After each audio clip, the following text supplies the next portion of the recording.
sounds like this. Alright, I invite the first speaker from the Affirmative team to begin this debate.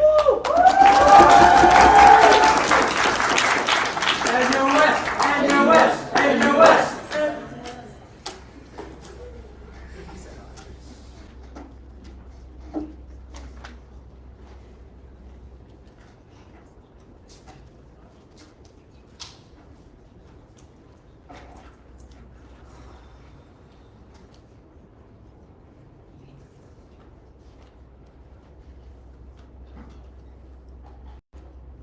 The abuse of drugs to the point of no return is an undignifying and dehumanizing experience. It causes individuals to lose autonomy over their bodies and their minds. It causes them to be shunned societally by individuals and those that they love the most and dearest to them. Therefore, involuntary inpatient treatment is the best and the most effective way to restore life and dignity to the most vulnerable. But importantly, this discharges the state's reparative duty to these individuals, because oftentimes these individuals are the victims of state failure and importantly ought to be helped the most. Firstly, on setup, there are two aspects to this debate. Side Affirmative will prove why firstly we support involuntary treatment as opposed to an opt-in or voluntary treatment, but secondly, why we support inpatient treatment as opposed to outpatient treatment, which is more periodic and non-continuous in nature. Firstly, why is it important that this system is involuntary? Oftentimes, involuntary means that these addicts have had been in the system and has interfaced with the state to a certain extent. Probably they were arrested for drug use, they received a court order to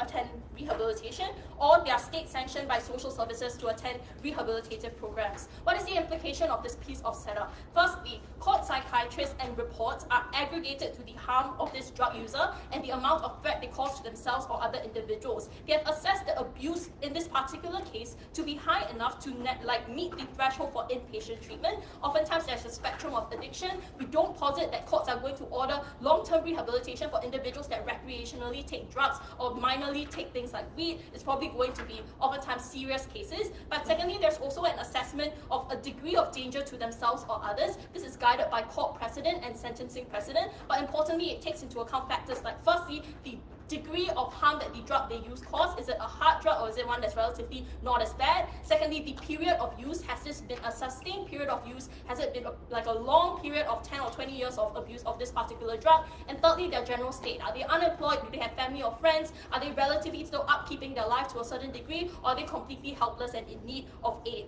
Thirdly, the court order necessarily implies that this program is probably going to be a somewhat well-funded and because of this, just improve state rehabilitation standards. I'll again explain further later in my speech why the funding will actually be adequate on our side of the house. The counterfactual for individuals on their side of the house is that their family members often have to be the ones who pressure these individuals to actually seek rehabilitative help. This is bad because this strains family relations. It puts vulnerable wives and children in the crossfire of oftentimes aggressive drug addicts. This is something that is bad. We much prefer if the state involuntarily orders these individuals to seek rehabilitation. Firstly, on the principle, drug addicts are necessarily vulnerable individuals because their abuse of drugs has led to a chemical reliance on that drug. Their brain chemistry is literally altered because it sustains itself and relies on that presence of their neurochemical makeup in their mind when they abuse this drug. They do not have a rational calculus anymore. We want to talk about rights and obligations that the state owes to these individuals. Firstly, it is one of a reparative duty. This is because poverty and state failure has led to the state of this individual in abusing drugs. Things like a lack of education, poor mental health, poor regulation of drugs, violence within neighborhoods, and the abuse or the prevalence of gangs, etc. These are all things that are state-created systemic deficiencies that prevented human flourishing and led people to turn to drugs in order to escape these sort of terrors that are in their life. We ought to believe that this reparative duty is something that is important in this debate. The counterfactual on the other side of the house is that individuals do not go to rehabilitation because there's immense amounts of inertia to do so. Why is this the case? 3 reasons. Firstly, there's a huge sense of fear when you seek out rehabilitation.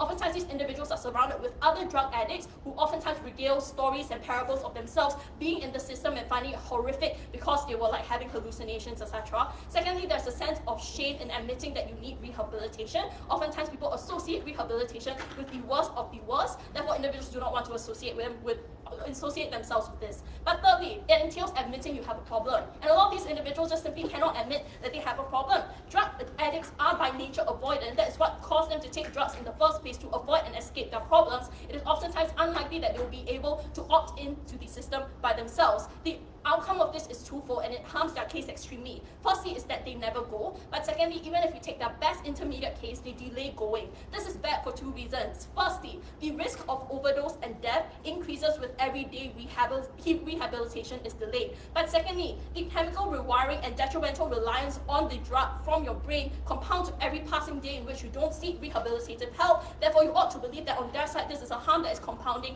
every single day someone chooses not to go into rehabilitation. Secondly, why is specifically inpatient treatment necessary in this debate? One, close monitoring is important and required for the drug addict safety. Oftentimes, you having drug addiction is comorbid with other dangers to yourself, like suicidal tendencies or self-harm. Therefore, you ought to believe that they need to be monitored closely by professionals. Secondly, it's required for your health and your human flourishing. This is because withdrawal symptoms feel awful for these individuals. Oftentimes, you need medical professionals in order to specify the amount of drug that is going to go into your system to combat these withdrawal symptoms. But this is a very calibrated process that individuals cannot self-administer. So you ought to believe that it's important for these individuals to be under close monitoring. Thirdly, you keep them away from that poor environment and you decrease their chances of relapse. They are not pressured into using drugs because their proximity to fellow drug users is lowered. But secondly, they no longer have easy access to drugs. And this is a simple argument. Because you're in a rehabilitative center, you cannot seek out that person that often supplies you drugs, therefore that decreases your chances of relapsing. But fourthly, this argument actually improves and scales over time in its benefit because of economies of scale. Firstly, there's a set number of patients on the institution on our side of the house because we can guarantee that the court will keep the institution and rehabilitation center full of individuals. Therefore, trainers and psychiatrists can treat more patients for a day's wages. This is important because this benefit scales over time. If we can assure a constant flow of individuals into this system, we can ensure that gradually the system improves and becomes more cost efficient. But secondly, this facility serves more individuals and therefore states can justify the cost better, and therefore our investment will probably get some form of political support. Why is this important to help addicts, which are the most vulnerable actors in this debate and the one that we ought to care about the most? Firstly, it's important to go to rehab because there's oftentimes a medical aspect to addiction.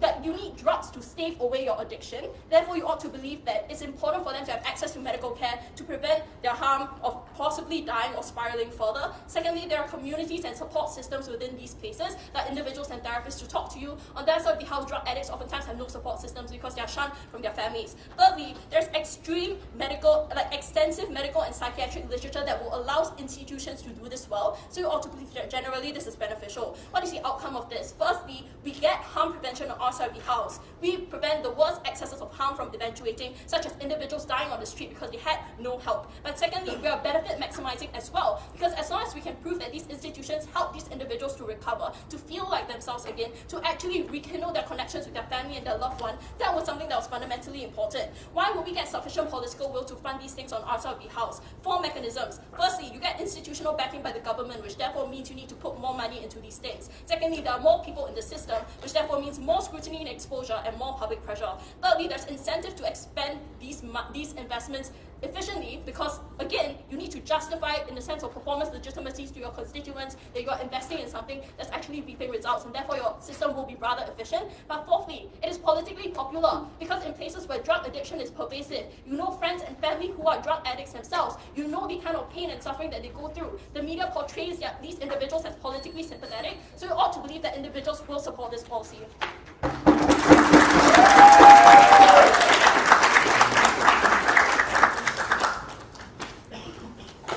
Also, I'd like to speak for that speech, and I thought it was one of the first speakers in the debate.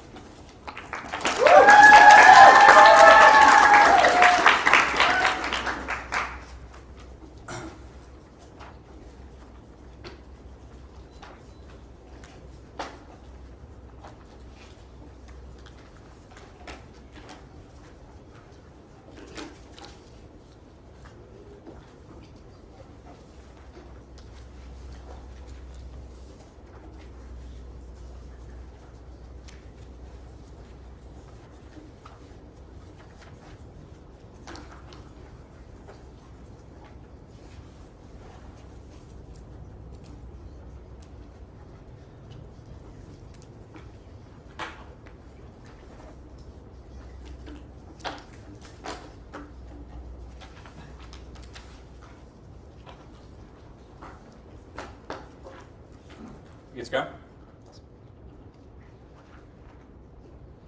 Theirs is a side where a young person who overdoses is far less likely to ever call for medical treatment, call the police, or call an ambulance, because they tell their friends that they are so worried about being constrained, about losing their livelihood, about losing their dignity. Theirs is a side that recognizes these people have very little autonomy and kills the very last edges of it. And theirs is a side that acknowledges that the state has failed these people and provides a solution that is far worse because the people who are involved never wanted to be there in the first place. 3 bits of setup. Firstly, in instances where substance abuse coincides with comorbid conditions, i.e. you're a deeply violent person, or if you have some schizophrenic conditions, obviously that means you're going to be checked in on both sides because those conditions already have these forms of procedure. Secondly, this is very hard to be used selectively and very likely will be overused and over-applied as the default option by governments. This is for 3 reasons. Firstly, governments have huge biases towards being incredibly hating of addicts. Think about the way in which the United States government responded to the war on drugs, the way they did not care about the dignity of these people. But that secondly, these individuals are deeply politically disempowered and deeply politically unsympathetic. The vast majority of countries are immensely tough on crime. They have immensely angry attitudes towards these people and very likely will not care for those conditions. They will care about these people being locked up so that they are safe, not about whether or not it will be good for them. But thirdly, having these people on the outside is immensely costly for the state. It is costly when they do crime. It is costly when they are involved in these things.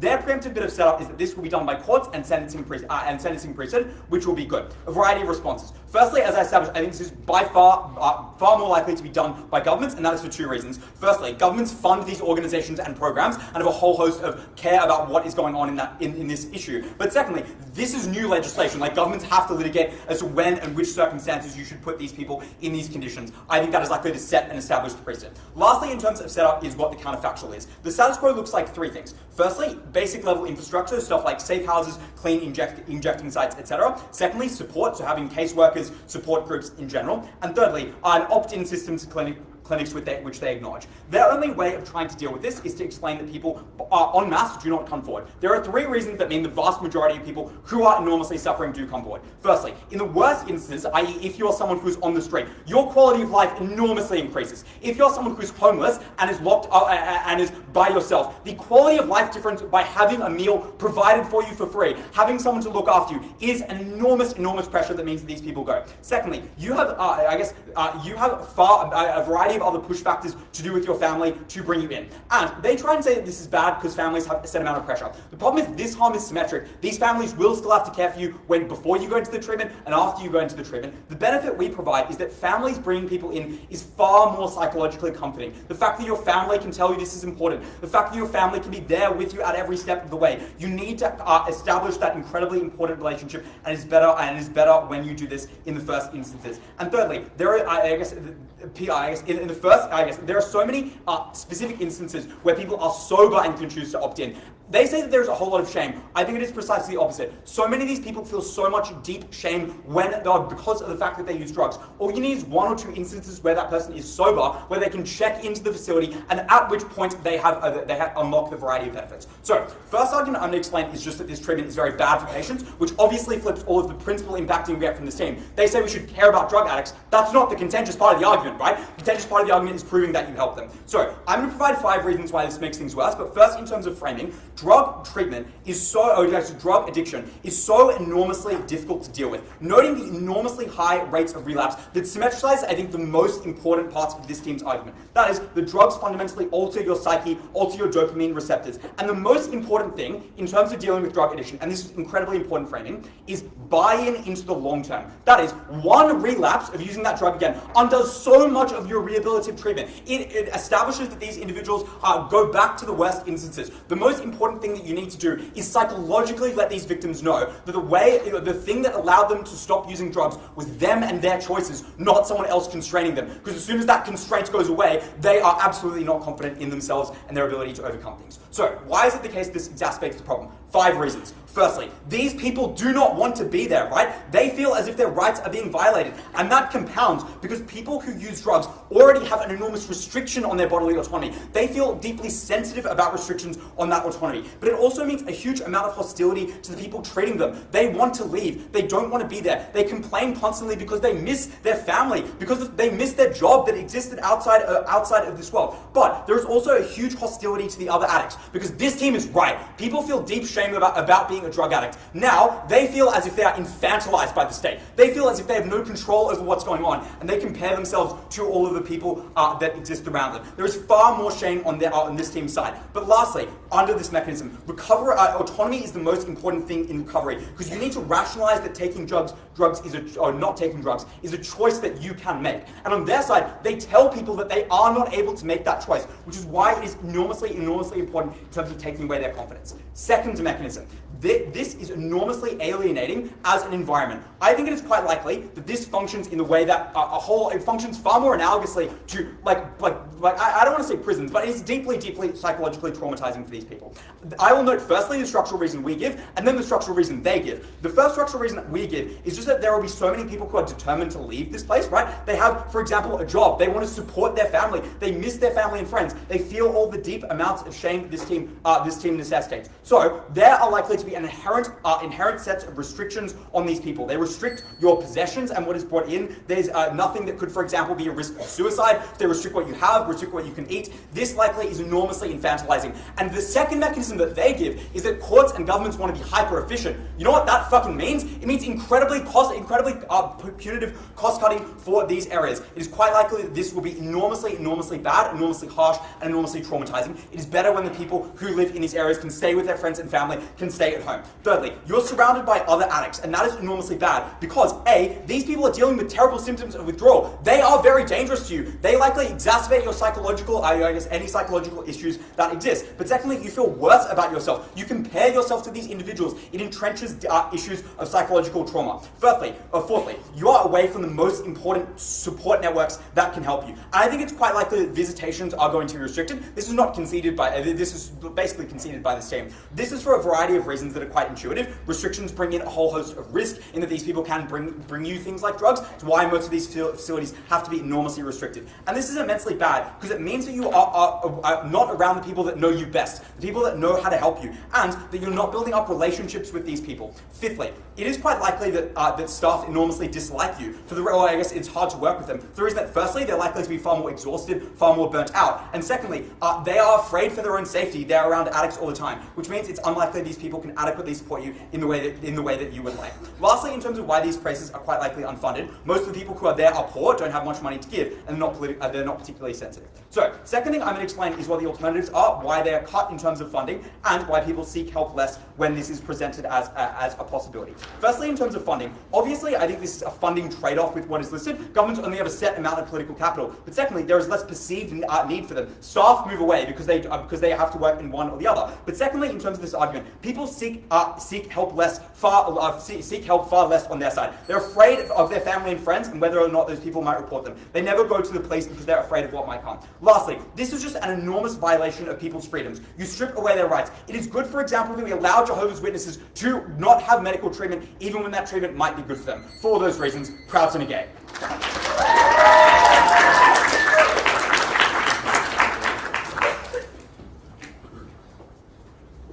We're going to speak for that speech, and I call upon the second speaker from the affirmative team.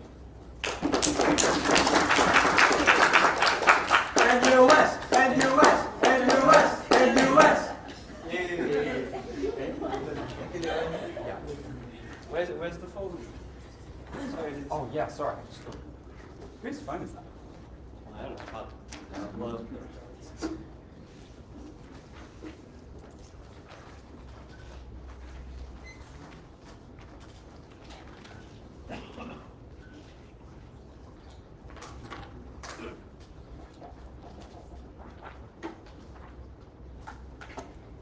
The people who wanted to get therapy, get rehab, of their own volition are not part of this debate.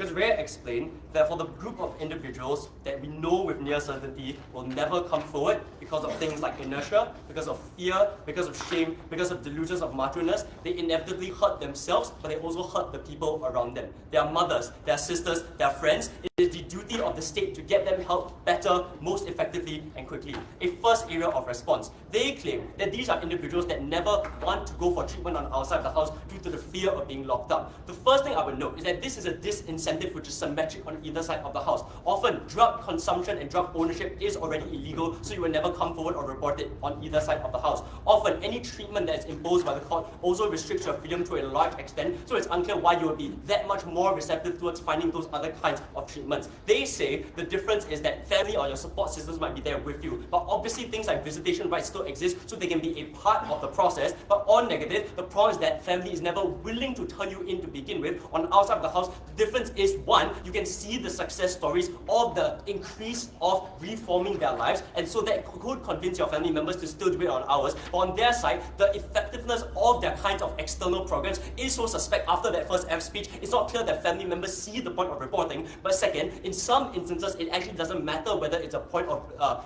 wanting the family to report it or not, because there are other people that can report this abuse from that's occurring to begin with. Often it's the police that catches you, and then it sends you to the court, and then the court orders this program. In those instances, we are obviously far ahead. The first thing I want to talk about is why these are people which are doomed to tragic ends on that side of the house. This is incredibly likely, because even if their outpatient programs are incredibly effective, one, people don't opt in to a large extent, which means those are the most vulnerable sets of individuals, the ones that are most ravaged by poverty, and therefore resort to drug usage, who never get the treatment on that side of the house. But secondly, even if to some extent you wanted to opt into these programs, they're obviously constantly exposed to negative triggers as like drugs, or friends who tell you to take drugs, which means that any delay in the speed of you getting that rehab means that you grow increasingly dependent on the drug, which means that rehab becomes even harder. But lastly, to the extent that you want to wean off your drug usage, these withdrawals hit so much harder, because their mechanism is we will have safe houses where you can do these things. But the wanting for you to be out and about in public often means that the point at which the withdrawal hits you, you feel so awful and you can't withstand it, because you don't have the community on the outside of the, as opposed to on the outside of the house. You don't have the precise drugs that mean you wean it off. So to the extent that there is some opportunity cost on the outside with respect to the alternatives not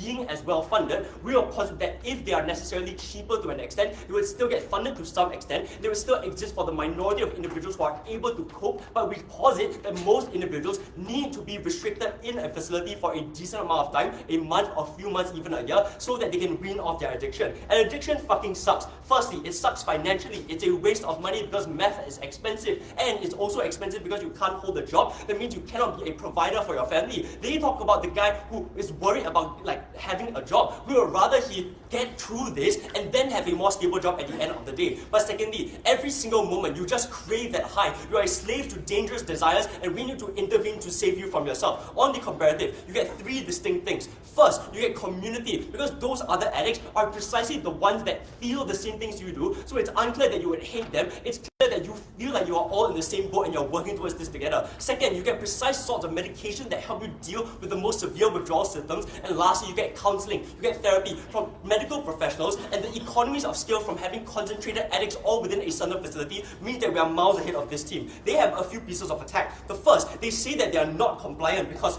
and they will be not compliant towards professionals and other addicts. But I just think this is not incredibly certain. This is likely something that only occurs at the first time, because the drugs make you increasingly aggressive towards these sorts of other individuals. But the point at which we wean you off those drugs is a world in which you are less likely to be violent to other patients or whatever. The next thing they say is about missing your friends and about this being very traumatizing. But note, all these miscellaneous attacks merely mitigate the effectiveness of our case. They don't prove why these are still not a net helpful thing in the majority of instances when we force people to be there. So therefore, because we explained in that first speech that the funding is already not too bad, I think we can knock out a lot of this material. The second thing I want to talk about, therefore, is why these are facilities which will be good and decently funded. The first thing I want to posit is that this funding obviously needs to exist, because the point at which the government puts itself themselves on the line for imposing this policy by restricting the freedoms of other people, they obviously need to perform and signal legitimacy to the public and will therefore fund this to a large extent. But I want to contest their premise. They claim that sympathy doesn't exist.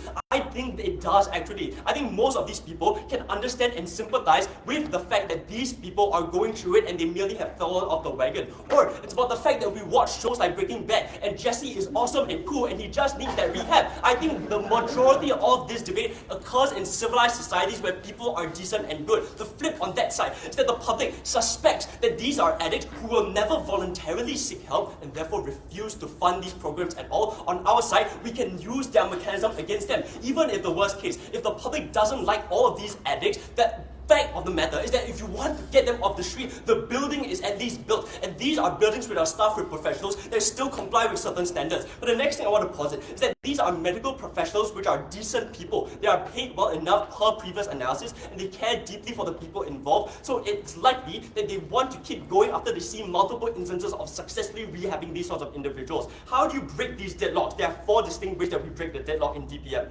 First, I just think that to the extent that funding is slightly symmetric on either side of the house, because clearly people don't like addicts on that side, so it's not clear to what extent their external thing gets funding. The difference maker we can use to convince the public is that it's used more effectively because it's all concentrated and you get those economies of scale. So each therapist services more people on our world, because on their side you need to hire the therapist for more days of the week because you're not sure when everyone is coming in. On ours, the therapist comes in on Monday. But the second way we broke the deadlock was that the cost simply decreased over time.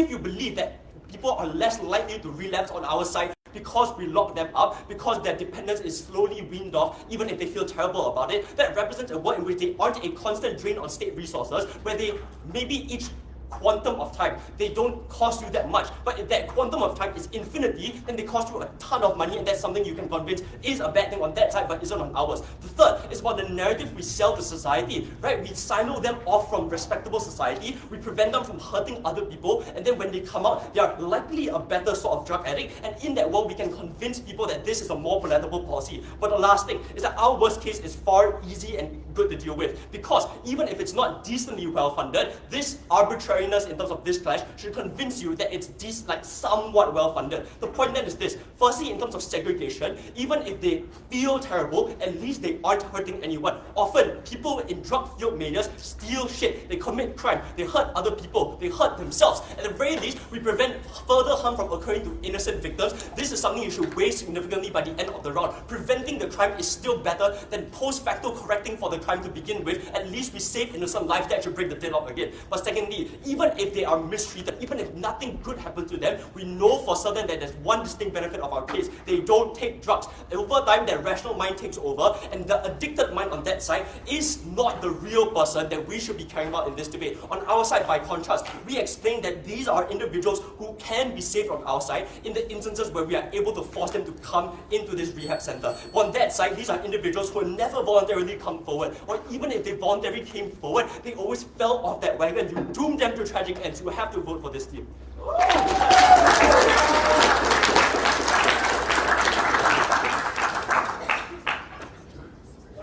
Let's see for that feature about one second speaker from the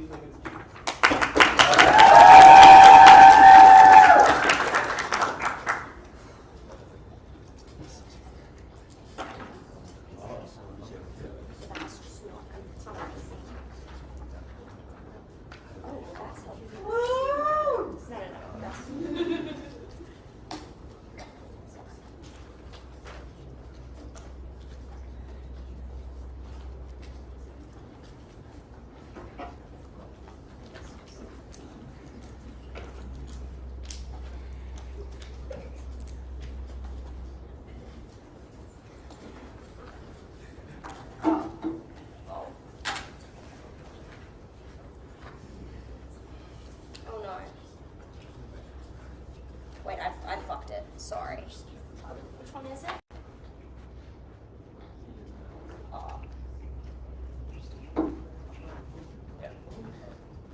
Yeah, coming.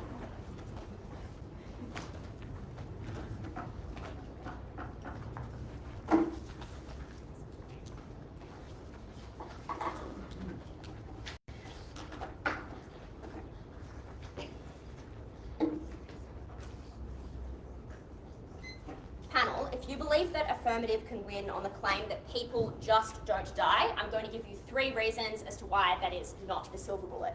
Firstly, Affirmative never proved why you don't die immediately after leaving rehab. If you now have mass people coming to rehab, that means the amount of time they're spending there is probably a little bit less because these systems will become overburdened. That is necessarily what will happen on side Affirmative. So now you are in rehab for 3 months, and maybe there's 3 months where you're not doing things like meth, but it is just so unclear why the second you don't leave that facility, you don't take meth on leaving. Archie explains why it is so hard to get over addiction, why the only prerequisite to success in the status quo is voluntarily admitting yourself. That is why the majority of people, when they leave rehab and they have been involuntarily put in by their family members, do relapse. That is a certainty, that is a fact. Secondly, Affirmative never explain why addicts don't become so suicidal at the point at which all of their autonomy is taken for them that they don't have far worse psychological issues at the point at which they have to enter this facility. Panel, these are people who do not want to be there. These are people that now feel like they don't have a choice over the smallest things in their day, like choosing whether they have breakfast, like choosing what time they go to bed, like choosing the conversations they have. They have nothing on side Affirmative. If you don't believe that is a reason why they don't hate themselves internally and do worse things to their body, you are silly. Thirdly, Affirmative does not prove why this is far more important than the experience of addicts that voluntarily check themselves in. And that is how we win this debate. Because panel, if you care about addicts so much, you should care about the ones that are trying to get help for themselves. You should care about the ones with the highest chance of getting success after this. That is the cohort that has a certainty of being able to improve their life, rather than the speculative claim that people are going to get better when they get thrown into these prisons. That is how we win their case out of the debate. First thing I'm going to address is the claim on the system doing this well. They say you get more money, they say you get more exposure, they say you get more efficiency. Firstly, this just misidentifies what people care about in the status quo. Because they say at Second Affirmative, well, people are really empathetic and they want to support people. However, the way this care manifests is necessarily pernicious because the only sorts of things that people see in terms of drug-affected individuals is when they are walking around on the street and they make them feel scared and they make them feel like you do crime. So the way that this policy manifests is pushing all of your capital into doing things like increasing police presence and increasing healthcare officials that take you into hospitals and then admit you involuntarily. That is how this system occurs because that is the thing that people care about. It is their most proximate interest and the one they understand the most. Not doing things like improving the actual care within these facilities, something that people don't understand, and importantly, something that does not directly affect them in the way that having crime on the streets does. That is the way that this sort of opinion manifests. But secondly, to prove things like efficiency, you just necessarily do need to increase the amount of people that are taking you into these jails. It means now that the government has set up this policy, you want to visibly see less addicts on the street. Now there is a police officer on every corner in a low-income neighbourhood checking to see if there is an addict there that they can then involuntarily put into this treatment. Importantly, panel, this just makes people so scared. It means when you're having things like an overdose, you don't want to go into the hospital because the nurses might then admit you involuntarily. You don't get the healthcare you necessarily need. It means you run from the police because the police could be trying to take you away and take you into a service that you don't want to be. It means you don't engage productively with society. It means you live a life of fear. That is the harm you take on side Affirmative. We win the debate on that. Thirdly, this system also just means you misidentify people because the way that people think about addicts is necessarily through a racial lens. It is a lens of class. It is a lens of the sorts of people we associate with crime. That means if you are a black addict on the street, you are so much more likely to be taken away by the police and taken away by healthcare workers and put into these facilities. That is a massive harm to these communities. That destabilises them. That loses the Affirmative team this debate. Firstly, then, I will talk about the principle. The principle from ACT is that states have an obligation to help people. People don't want to go in because they are scared and they associate rehab with the worst sorts of crimes.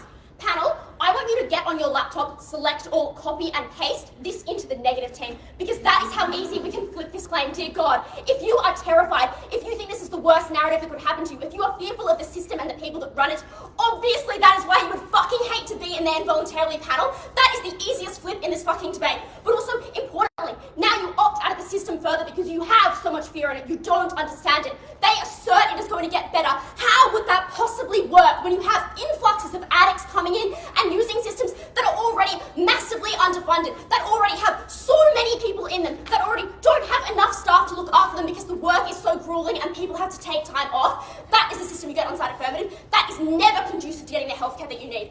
We explain in our principle, you should care about people's autonomy. We never make people undergo health treatments that they do not consent and opt into. Addicts should be the same. This necessarily infringes on their rights that Affirmative already explains have been taken by the status quo. Governments constantly infringe on people in ways even further and impact these lives worse, we take this as a principle. I'd like to see them respond to it. Let's talk about all of the impacts from them. Firstly, I'm going to provide a piece of weighing as to why we should practically care less about this group of addicts than we do the addicts that voluntarily check themselves in. Note, relapse after rehab is almost a certainty. Like, the majority of people that go to rehab do relapse afterwards. That means the prerequisite to being successful is voluntarily admitting yourself, because if an addict doesn't think they can get better, they will not get better. So these people maybe don't take drugs for a week, however, will do so afterwards. Why then should you care about people that voluntarily check themselves in? Because people who do not have family connections to look after them is often for a reason. And panel, that sounds awful, but it's just unfortunately true. Because if your family has given up on you, that is because you've done things like stolen things from them. That is because you've done things like been involved in domestic abuse cases. That is because you've pushed them away really far. And maybe that's a reason we should care about them a lot. We probably should care about them somewhat, but certainly not at the expense of people who have families that love them and support them and have voluntarily put themselves into these institutions. That is the actor that certainly can get better. That is the actor you should weigh this debate on. How does this impact their experience? They have to do things like share facilities with these people. They have to do things like be there when these people are in active addiction, whereas they are far more likely to be further along in their addiction and better able to seek this care. That means they are with people who are experiencing massive withdrawals. That impacts their experience. They have fewer services, they have fewer activities, they have fewer staff. Their experience is worse. Now their chances of success are just mitigated to a massive extent. Next, on protecting everyday people. They say, well, now you get taken in off the street and you can't do things like commit crime. Firstly, obviously the worst types of offences are out of the debate insofar as the status quo deals with them anyway. But secondly, now people do things like job in addicts when they think they're committing crimes. Now you know the state has a chance to be able to take them away involuntarily. You're likely to call up government officials or call up hospitals or call up your local police station and say, hey, there's an addict on my street, let's check him into that rehab facility too. Next ad claim, this takes pressure off your family to admit yourselves. No, because now you just get angry that they have allowed you to be taken away by the system. Now you blame them. You are an addict. They explain you don't think rationally. Why on God's earth would you not attribute this to your family as pushing you in and jobbing you in and calling the services? That gets way worse. But also, people with very caring family relationships are just not what this debate is about. It's a group of people that are necessarily already isolated in the status quo. We ought not isolate them further. Finally, they say the short-term impact is good because you literally cannot access drugs. Outpatient treatment deals with this. Maybe you can still contact your dealer. However, there are several successful things you can opt into, things like methadone treatment, that are actually really helpful in dealing with this anyway. That is a long-term thing. They say, well, your rational mind's going to kick in. Panel, that's not how addiction works. You are fundamentally changed to the point at which you have an addiction to things like meth. Things like methadone you will be on for the rest of your life. Those treatments can be very helpful, but the idea that you hop into this system, you come out better, is a panacea that just doesn't fucking exist. Panel, you should care far more about people who are the most marginalised having the autonomy to at least make one decision for themselves. You should care about the addicts that voluntarily check themselves in and have the highest chance of success. You should care about side neg.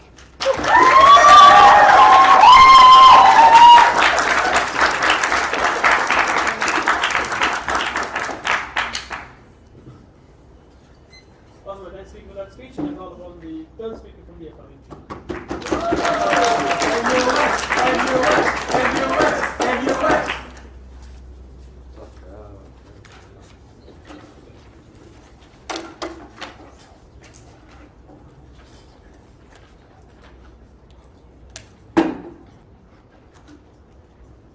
Can I start? Most drug addicts die before they step foot in a rehabilitation center. If we wait for addicts, as this team says, to choose to go to a rehabilitation center, we'll end up waiting till it's too late where we are at their graves. We first explain why fixing addiction is a time-sensitive issue. When you start frequently using drugs, once you have an unhealthy relationship with drugs, your risk of death exponentially increases. Death from overdose, using harder drugs to consume more drugs so you can chase a bigger high. Death from self-harm, when they kill themselves when they're unimaginably high, when they're disoriented and hallucinating. Death from an accident, when you hit an artery when you're trying to shoot heroin into your bloodstream. Every day this team waits for a drug addict to arrive at the conclusion that they need rehab is a day where this drug addict could die before they make that choice. This is why empowering courts and social welfare officers to intervene early before the harm happens was so deeply important to this debate. Rhea explains that a volunteer basis means that the vast majority of addicts never go to rehab because you need to understand the psychology of someone who's addicted to drugs. They are an avoidant person. They don't want to deal with the discrimination and poverty in their lives, so they run away into hallucinations from drugs. They are in denial. They say they're not addicted even though they've built a chemical dependency already. The people who are the most vulnerable in this debate are those that don't even realize that drugs are destroying their lives. They are the most isolated individuals that don't have family members to encourage them to go to rehabilitation centers. So for the groups of people that this team is banking on, the people that want to volunteer to go to rehabilitation, they are not the most vulnerable and they are such a small group in this debate. But even if this team had volunteers for the rehab, we told you that it was intervention that was too little, too late. Because by the time they went to the rehab centers, their lives were already destroyed. They lost their friends and family who gave up on them. They lost their job. Their health has been irreversibly damaged. So in waiting for these people to go into the rehabilitation centers, they lost the window in which they were most redeemable and salvageable. But even then, we explained that given drug addicts are so dependent on drugs, what responsibility usually falls on was the family members of drug addicts, which endangers their lives because you have wives and children trying to encourage the father to go to rehabilitation when on our side that responsibility falls on the state. So you can blame the state and take your anger out on the government and be angry at the rehabilitation centers, but at least you weren't blaming your wives and children, which meant that we preserved that support network. So if this team says that emotional support was what allowed people to overcome addiction, we achieved that better. Because family members could visit the addicts on our side of the house, but on their side, you would never want to see your daughter or your son if you associate them with the reason why you were locked up in the first place. These are all problems with their counterfactual. Drug addicts do not want to be addicted. They are fighting a daily battle against demonic whispers that seduce them to shoot up. Again, they do not go to rehab on their side of the house. Their first issue is that addicts won't call an ambulance or call the police when they overdose. First response. They claim that violent individuals and suicide individuals will still be locked up on their side of the house. So there is a symmetric fear that maybe once you go to trial, you might be locked up anyways. So this fear isn't unique on their side of the house. Secondly, this ignores the vast majority of instances where families are the ones that call the ambulance or police officers are the ones that find them having public hallucinations and public meltdowns. Thirdly, this is contingent on addicts having a negative impression of rehab. If you do not call an ambulance when you're about to die because you're afraid of rehab, this means that you think rehab is bad, which proves our point that we'll never volunteer for rehab on their side of the house if they concede that people have a negative impression of rehab as it being like prison and locking up. Their second claim is that forcing addicts to rehab is ineffective and infantilizing. First, this is an incredibly uncharitable account of what rehabilitation looks like. We're not sending them to prison where we control what time they sleep and what time they eat. The whole point of rehabilitation is to empower the individual to overcome their individual circumstances. So, they might feel constrained at first. It will be a very different environment. But over time, as you make a connection with the counselor, as you realize these people are invested in your lives, that is when you open up and don't feel that constraint anymore. But the second response,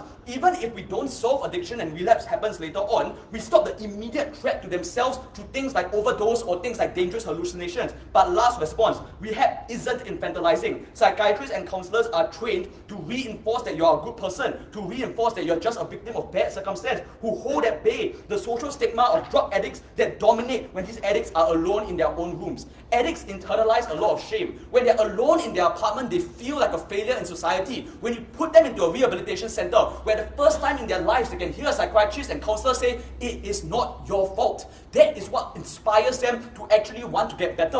That is when they feel like someone else believes in them, that I can get out of this tunnel and I can see the light at the end because this person believes in me. Let's wait. Even if rehabilitation is ineffective on our side, we will just send them back again. But if voluntary rehab fails on their side, addicts feel like they're hopeless. I went to rehab once and it still didn't work. Addicts feel shame. I have to go and see the same counselor again because I have to go and tell him that I failed again. Those are all of the barriers that prevent people that go for volunteer rehabilitation on their side to go back again when relapse happens. So, if relapse is symmetric, there is a lot of barriers on their side for them to go to rehab again. But on our side, rehab is unlikely because you're unlikely to be released if your chance of relapsing is incredibly high. And second, their side doesn't even get people through the doors, which means that they're not equipped with the medication and the emotional skills and the confidence to hold at bay the whispers in your ears that tell you to shoot up drugs again. Their third claim is that rehab is bad because the staff hate you and you're surrounded by other drug addicts. Make no mistake, this is a generic argument against all forms of rehabilitation, not sure how they reform addicts on their side of the house. But secondly, this is uncomparative because drug addicts feel hated by society. Drug addicts feel as if they're surrounded by other drug addicts. Comparatively, they are always in a better environment. Why is rehabilitation effective? We explain that addicts need medical attention to deal with withdrawal symptoms. Being addicted is a medical condition. It is a chemical dependency. If someone was having an issue like pneumonia, you wouldn't say that you wanted to consent to go into the hospital, you would just send them there because they are victims of a health condition. They need social support, to have people care for them, to connect with them, because isolation makes it easy to relapse. Because many addicts have lost hope for themselves and the counselor is the one that believes in them. But we took this one step further. It is not just our claim that we need rehabilitation and rehabilitation is good. We said rehabilitation is better on our side of the house. Firstly, if the state is forcing addicts to go, they have an obligation to fund it well because now it's an instrument of the state. The problem in status quo is that the vast majority of rehabilitation centers are funded by funded by religious organizations that don't have a lot of money and use it as a means to evangelize. So we get the state, which has a lot of money involved in this. But secondly, economies of scale. More people in the system allows us to justify bigger centers, more doctors and more medical equipment. This benefit multiplies. People who overcome addiction on outside of the house become role models. They work in those rehabilitation centers to make it better. So even if rehab was imperfect on our side, it improves over time. We can change the image in the minds of people that rehabilitation is prison. So for volunteers that they talk about, the system is better. They say states will use this as a default measure. They will just incarcerate everyone in the rehabilitation centers. First, they don't prove a harm. Even if the addict isn't very badly addicted and somehow the state miscalibrates and sends someone in, that is a good thing because it still fulfills our burden of early intervention before it gets too bad. Secondly, states have to balance this against overcrowding rehab centers and increasing costs. But thirdly, REHA explains accountability. These are independent courts and social welfare organizations. They are insulated from public pressure. But lastly, they concede that they won't be locked up for a very long period of time as well, so it's not going to be prison. The best way to maximize bodily autonomy is to give them the control of their bodies back. We can't expect a broken person to pick themselves up and check themselves in. We help them.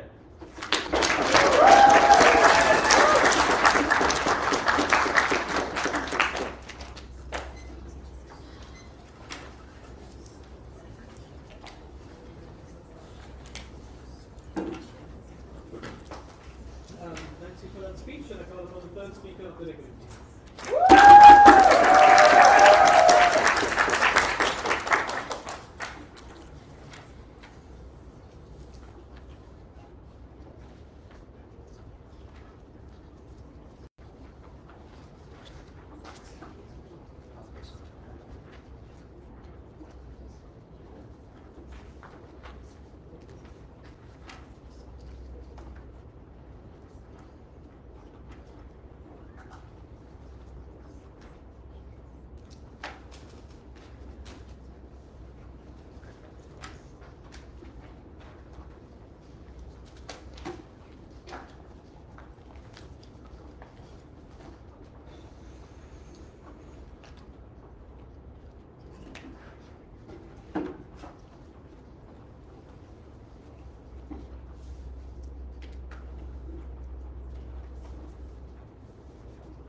Sorry, I'm not stop.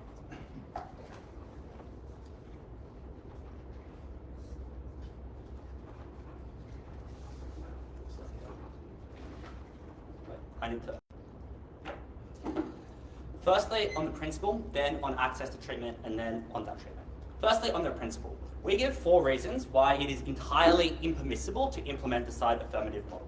The first is that you're taking away people's most fundamental rights to freedom of movement, to freedom of association, to freedom to choose their medical treatment on a basis that is A, arbitrary, but B, more often than not discriminatory. They are locking up people who are disabled, people who are black, people who are poor, far, far more than people who are wealthy or white or have had privileged upbringings. And that is not something that we can ever countenance in the debate, and that is not something that ever gets a sufficient response. Secondly, we're taking away a particularly special and important form of autonomy.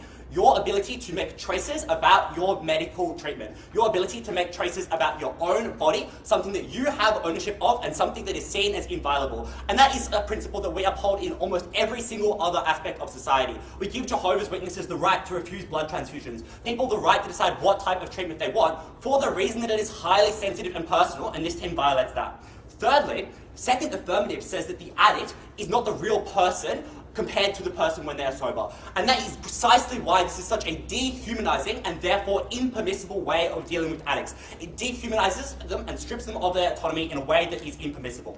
And fourthly, they say that the state has failed these people, that the state has led them into conditions of poverty or abuse. But that is precisely the reason why it's a particularly perverse abuse of state power to implement this policy, because you are putting people back into the hands of the state that has failed them without their consent. You are putting people who are disabled or black, who would rather be anywhere else in the world, into that condition. And even if these people are addicted and are suffering from the consequences of drug abuse, that is no reason that we should take away their autonomy to that extent. Yes, they may have clouded minds, but this team might be doing it when they are sober. This team is doing it even when they even when their choices should be listened to for any other reason. So this model is impermissible. Next on that, access to treatment. Our argument here is that people are unlikely to access any sort of treatment under their side, including voluntary treatment, which I think by the end of the debate we've proven is far preferable.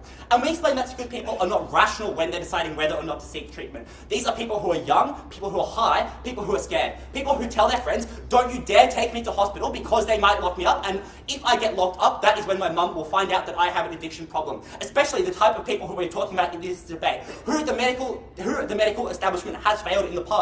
Look at the wards that disabled or mentally ill people were locked up in for decades. Why would people trust any sort of facility not to refer them? So even if it is statistically used sparingly, people don't perceive it in that way. But secondly, the fact that this form of treatment is impossible to hide from the people around you, such as your family and loved ones, is exactly why their claim about shame explains why people don't access any sort of treatment under their side, because it is good to have forms of treatment that are discreet, that you can hide from your family and employer, and even if it's a very small probability, the fear that you will be referred to that sort of treatment that will then totally destroy your life, far, far more than addiction would, because you will be disowned, you'll be fired from your job, is something that stops people from accessing clean injecting facilities under their side. It's something that stops people accessing an occupational therapist under their side. It's something that stops people from going to hospital for medical treatment when they overdose under their side, and that is a harm that also kills people. But what is their claim? And also, their claims about this worsen this, because Cavan is like, well, if you start at compulsory treatment and then in future you relapse again, we'll just send you back. But that claim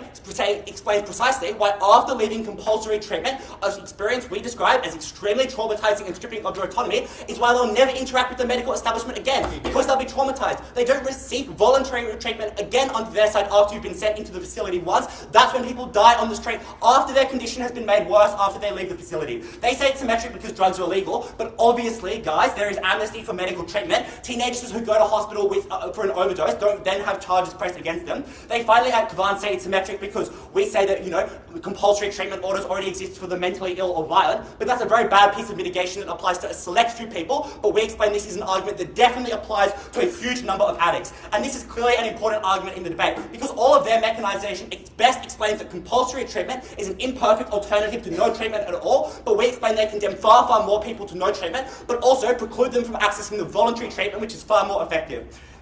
Next, on treatment. Genuinely, voluntary treatment is far less likely under their side for the reason I've already explained, but also because medical professionals now are less likely to go to the effort of persuading patients to check themselves in, because they have the easy way out of issuing a compulsory treatment order, which is efficient. It allows you to move on to your next patient. It saves you the emotional labour, and that again explains that voluntary treatment is less likely under their side. Their best claim in the debate is people don't go to voluntary services, and they save people's lives by putting them in an even imperfect alternative. But firstly, their setup neuters this argument, because they say it will be used in the most sparing cases where people have committed crimes or are at threat of committing violence, which explains why it's never an early intervention, and it also explains why it never happens in the circumstance where they describe, where people don't want help or don't realise they have a problem, because if you've committed a crime because of your addiction or at threat of hurting yourself or people around you, that is precisely the circumstance in which you do need help and want help and realise you have an addiction. But secondly, structurally speaking, most addicts do want help. They have an enormous incentive to do so. Their family are probably pressuring to it. Courts, even if it's not a compulsory treatment, often will give things like sentencing discounts or favourable treatment to people who access therapy or agree to access therapy. And also, people have survival instincts. They don't want to overdose. And importantly, this team acts like addicts are off their face, psychotic all of the time. No, that is not the case. People who have addictions abuse substances, but have periods when they're sober, have periods when they are able to be referred to treatment. They say that family is the only other way that people could access treatment. Firstly, there are other alternatives. People like your GP, people at homeless shelters who do outreach programs, people like occupational therapists, things like court recommendations as opposed to court orders. But also, even if it was your family, we explain it's far, far preferable for people receiving the necessary treatment. But also, Mia flips this claim by explaining that the conflict with your family is far, far worse, and you're far less likely to respond well to them attempting to intervene when you have the fear that your family's intervention will result in you being compulsorily locked up. They say they stop people dying in the street, but this is the vast minority of people in this debate. People who overdose and die from it are often too far further to seek help. For instance, people in the opioid crisis. However, our claims apply to a much broader scope of people who is more important. Secondly, I don't think this team ever actually proves that in the long term, these facilities help people get clean. It is a short-term solution that in the long run often makes it worse. For instance, oftentimes for mentally ill patients, admission is not always recommended because for a variety of patients, it is often something that makes your condition worse. For all the reasons we explained at Archie that this process is so alienating. The fact you have your autonomy stripped from you. The fact you're surrounded by addicts who, as this team says, are often violent, often going through withdrawal systems. The fact that these facilities tend to be understaffed. The fact that it just disrupts your life in an extremely important way. It takes you away from the place where you feel comfortable, from the people you feel comfortable with, and it often makes your condition worse. But thirdly, the chance for all those reasons of them dying later on is far higher for all of the reasons we explained. So, why is treatment good under our side and why is it bad under their side? So, we explained all of the mechanisms at Archie that I've already mentioned. How do they respond? We say you're surrounded by addicts. They say it's a useful form of community. But addicts don't want a community of other addicts. They want a community of people who are willing to support them. People like their family and friends. But secondly, it's not a helpful community because often experiences of addiction are too personal and variegated for it to be useful. They say it's a useful form of getting funding into these services because economies of scale. But firstly, economies of scale is not an argument that makes sense in this context because the number of patients you have and the number of staff and equipment you need scales linearly. But the converse is true, because when you have more patients, it creates exponentially more work, because you have fights between patients, because you have overcrowding, and because you have staff burnout. Secondly, that argument assumes there's a shortage of addicts and an excess of medical staff. Absurd. But thirdly, the limit on the number of staff is just how many charitable, good-hearted people you can find to do it, and it's few.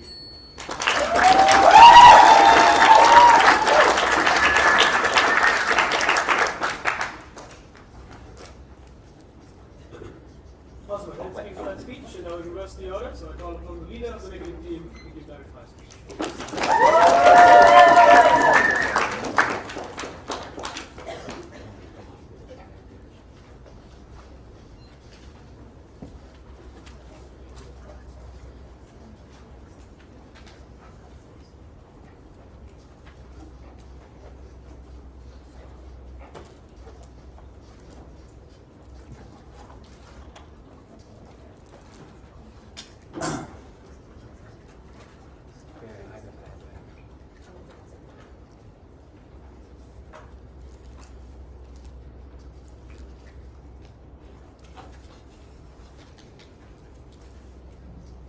All right, figures go.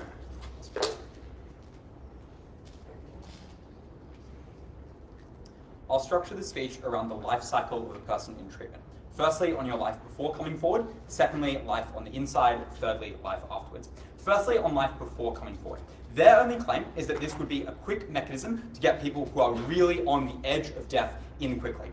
They enormously undermine this when they say this would be done by court orders, because courts are enormously bureaucratic, they're slow, and this team gives the exact mechanism why these people would fight against them. Because we know these people don't want to go to these services because they didn't opt into going to them in the first place, which explains exactly why they would fight back, exactly why it would take so long. This enormously undermines this team's benefit, and it enormously leads to a variety of harms in terms of that person's life, as we explained into the long term. The fact that now this person has been sentenced, and that is enormously bad. Let's compare that to our claim, which is that people are far less likely to ever come forward. And Affirmative themselves give you all of the mechanization for why you should believe this argument. They explain that these people do not want to go there, and they prove it structurally, apparently. Secondly, they explain that these people are not rational, and for that reason do not want to come forward in these instances. We provide 3 enormous harms that are never countenanced. Firstly, this exacerbates psychological paranoia. They are worried about exactly what First Affirmative says. Their parents or their family or their loved ones reporting them. They don't tell people around them about what is going on because they're exactly worried about what might happen. That enormously worsens their instances of things like overdose because they never report it. And it means that people are far more likely to die in the quick instances this team talks about because there is never someone there who knows what's going on. Secondly, we explain that this applies to people who have been on the inside already,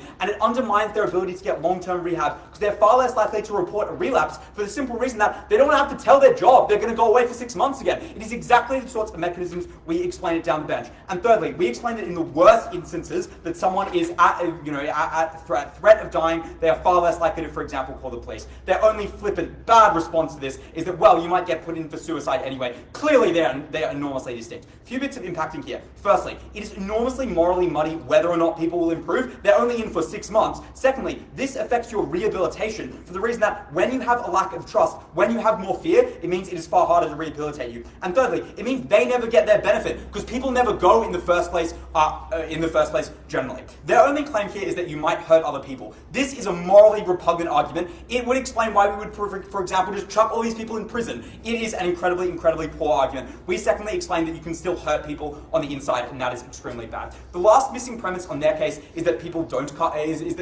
come forward. We prove at first to no response there is an enormous amount of sober moments where people can in fact opt in, and in the worst instances they have a rational incentive to do so. Clearly we win the most important question. Secondly, I'll talk about on the inside. First claim we make with regards to facilities, they say this is mitigation. This is absurd. The road to psychological help is deeply precarious. If you traumatize someone, it is quite unlikely you can help them. First claim we make is that there is a reciprocal lack of funding to services that are voluntary. That is, for all the reasons they suggest, people don't think we need these services. There is an overwhelming amount of political support that moves from one way to another. And we weigh this very clearly. Firstly, these are likely to be the most successful facilities because people are choosing to opt in those instances. Secondly, Third Affirmative themselves explain that their policies are in the vast majority of cases a waste. They're chucking these people into prisons, into places, and then keeping them there over and over and over again.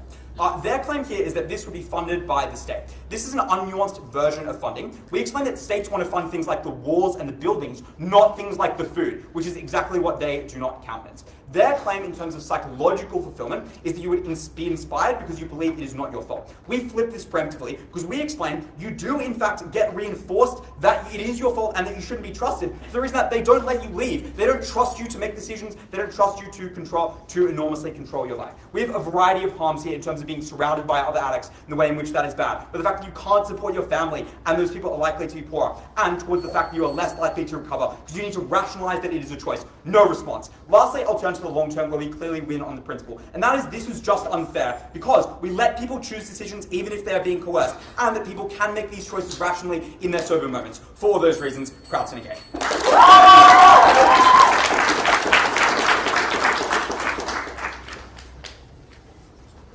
Awesome, thanks Steve for that speech, and I call upon the leader of the opposing team to conclude this event. NUS.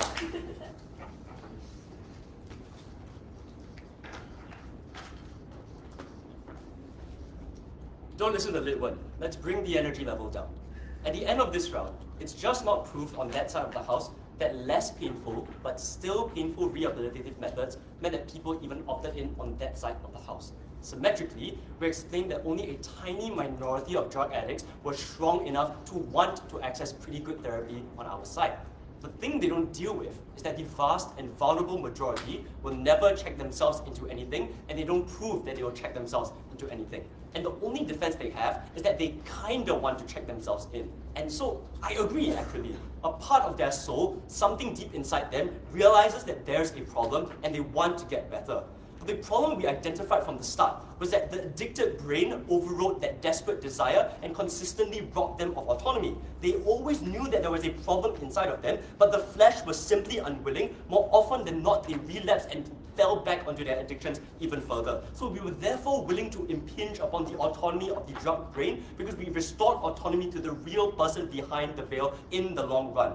And the thing we won therefore on was that people still came in on our side of the house. Because if their mechanism is that the people will go, the police, here's an addict, get him! That proves that anyone can report these addicts in and we can get them in. But more importantly, we explain that families often know that these guys are really addicted because this is where the round operates, and often they understand that they themselves are just not good enough and they will therefore be willing to force them in, to turn them into rehab, because on that side they understood that they could never convince them to voluntarily do this. And so at the end, what is uncontested was that these rehab facilities are at least decently good after all of these exchanges. We explained that the funding could come in to some extent because we could convince the general public on a basis of cost and a basis of effectivity in terms of actually getting them into being not drug addicts. That means that to some extent there is the money for counselors, for the support system, and for medication. And the way we broke all of these deadlocks was by weighing it out by the end. Because even in our worst case, we told you two things. First, at worst, the building being there is the building being there. At least they are able to wean off their addiction. It's not clear that the trauma is that bad, even if you're forced to be there for a few months or a year. But secondly, the heart of their case at the end of it is that you are really pissed off with being forced into this building. But we posited that this is an irrational anger to a large extent. Often the sober brain recognizes that I was messed up and it's probably a good thing that I was forced into rehab. And maybe you don't believe that this works, but there's just no comparative win by the end for this team, because maybe the anger is magnified at worst on our side. But they also are angry towards the state, towards healthcare facilities and what have you. So that prevented them from seeking help. So even if there's only some percentage chance, there's just 0% chance on that side, so you can't give them the win. By contrast, they don't defend their only best case scenario to a sufficient extent. If it's about inpatient, rehabilitation services, they themselves concede that the funding is often siphoned to outpatient treatments. So the people, it's not, and we also posited that the funding to inpatient rehab centers is not going to be very high on that side, because the public will say, most drug addicts don't want to go, so why should I fund it? By contrast, we will definitely fund these things by all of the exchanges in the round. But even if it was about outpatient, they don't defend this at all. They don't explain why this will work. By contrast, we explain that there are consistently negative influences that exist in the outside world, that you go through crazy withdrawal systems, that all these external outpatient therapies will never be able to solve. By the end of the round, therefore, they had to cop an insane harm. These are drug addicts which are going to die in the thousands on that side of the house. And in that process, your loved ones are traumatized for life as they witness personally the slow and steady decline into nothingness, as third parties were hurt and harmed along the way, as they stole, as they committed crimes, as they did evil things, not because they wanted to, but because their drugged out brain told them to. We needed to save these people from themselves. We needed to save society. Vote for this team.